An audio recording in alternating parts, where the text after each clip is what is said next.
25 may blok imtahanından maraqlı bir sualın həllinə baxaq. Bu tipli loqaritmik bərabərsizlikləri həll etmək üçün ilk növbədə loqaritmaltı ifadənin qiymətini müsbət götürmək lazımdır. Çünki bu ifadə heç zaman mənfi və ya 0 qiymətini ala bilməz. X kvadratı üstəgəl x üstəgəl 3 böyüdür 0. Bu ifadənin diskriminantını hesablasaq, görərik ki, mənfi qiymət alır. Birinci əmsal 1-dir, yəni müsbətdir. Diskriminant isə 0-dan kiçikdir. Deməli, x-in istənilən qiymətində bu ifadənin qiyməti hər zaman müsbət olur. Daha sonra bu bərabərsizliyi yenidən yazaq. Loqaritma 3 əsasından x kvadratı üstəgəl x üstəgəl 3 kiçik bərabərdir. Loqaritma 3 əsasından 9. 2-ni bu formada yazdıq. Əsaslar eynidir. X kvadratı üstəgəl x üstəgəl 3 kiçik bərabərdir 9.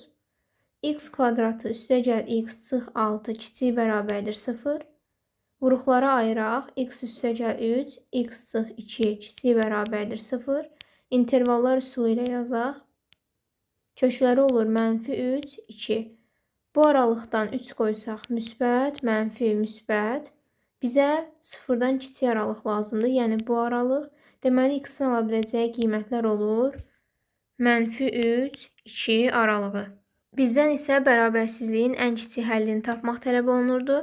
Bərabərsizliyin ən kiçik həlli -3 olur. Doğru cavab Y variantı.